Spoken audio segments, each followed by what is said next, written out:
The first punch landed before anyone even understood what was happening. Plates crashed, glasses shattered, and in the middle of the upscale restaurant, 5 broad-shouldered men surged forward like a pack of wolves, knocking chairs aside as they closed in on the man everyone recognized as the quiet millionaire CEO.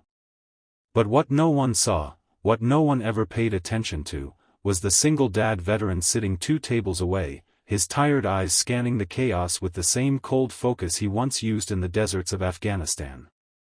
And in that split second, as fear ripped through the room, his hidden skill, the one he had promised never to use again, awakened inside him like a storm breaking loose. Before we continue, if you believe in kindness, second chances, and the power of ordinary heroes, make sure you like, comment, share, and subscribe to channel name. It truly helps more than you know. The chaos unfolded faster than most could blink. The CEO, a man known for quiet generosity and a heart far softer than his business rivals believed, stumbled back as the attackers surrounded him. Guests scrambled under tables, waiters froze, and the world seemed to hold its breath. But at that same table near the window sat Ethan Cole, a single father who had come only for a simple dinner with his 8-year-old daughter, Lily, who was now curled beneath him, trembling. Ethan had hoped those brutal days were behind him. He had walked away from a life that taught him how fragile humanity could be, a life where his hands had been forced to do things he still prayed about. But some instincts never die. And when danger arrived, it didn't ask permission before waking up the warrior inside him.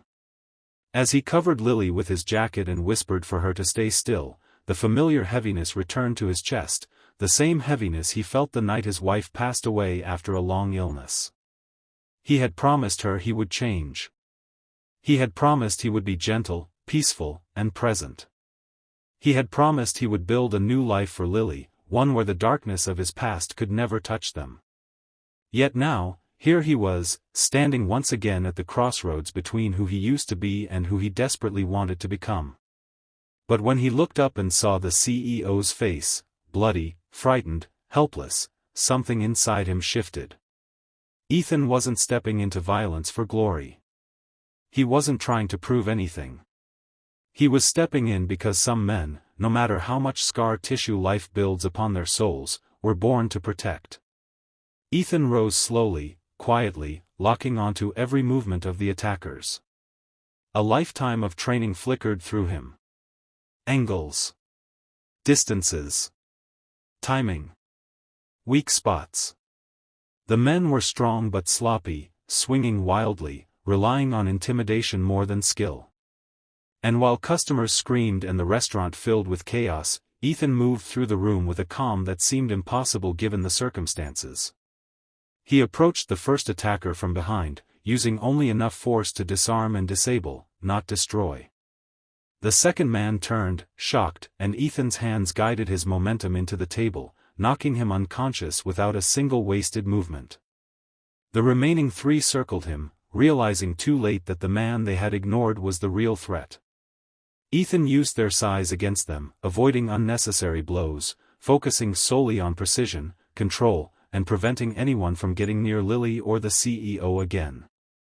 Within moments that felt like suspended eternity, every attacker was on the ground, groaning, defeated, and completely unaware of what kind of man they had just underestimated.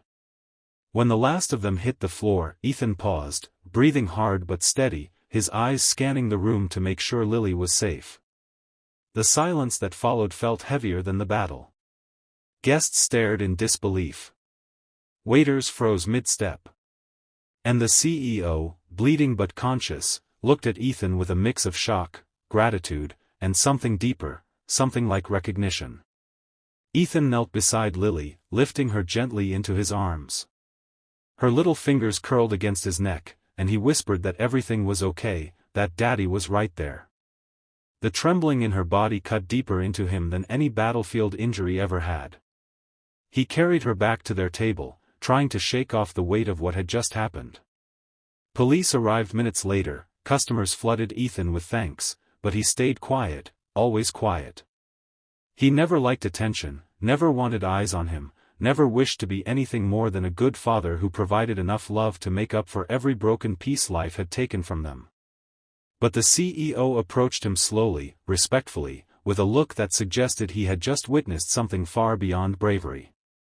He introduced himself as Daniel Hale, but Ethan already knew the name. Daniel had been the subject of countless news articles for anonymously funding medical bills for families in need, scholarships for children without parents, and shelters for veterans trying to rebuild their lives. Ethan always admired him from afar. Now he had saved him. Daniel insisted on thanking him properly, but Ethan refused money, refused reward, refused everything except the chance to leave peacefully with his daughter. Daniel didn't push him. But he did sense something behind Ethan's guarded expression, a man carrying battles far heavier than the ones they had just witnessed. Over the next few days, the story made headlines, though Ethan's name was kept private at his request. But that didn't stop Daniel from searching for him, wanting to repay the kindness in a way Ethan could accept. When he finally found him, it wasn't in a fancy office or a newspaper interview.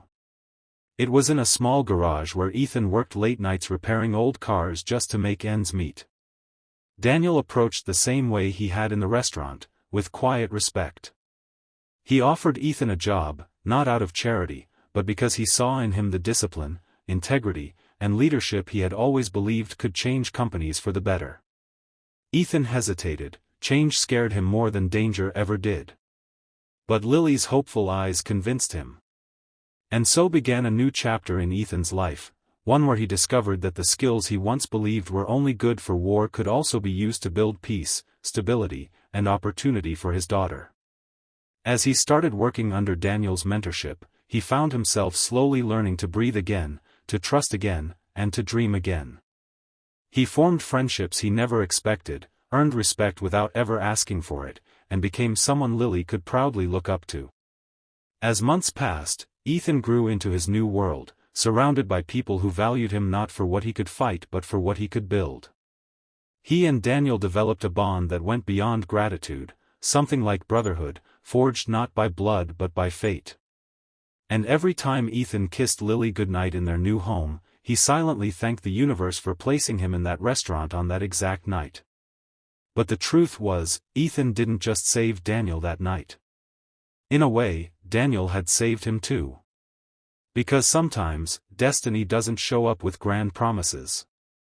Sometimes it shows up in the moments when you least expect it, like in a restaurant, under falling plates and shattered glass, where a single decision can change a life that had been stuck in the shadows for far too long.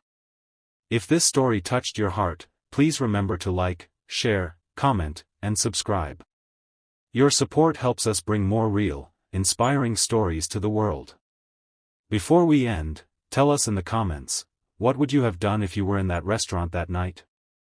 Ethan's journey wasn't perfect, wasn't easy, and wasn't free of fear. But he learned that courage isn't the absence of pain, it's the willingness to step forward even when your heart shakes.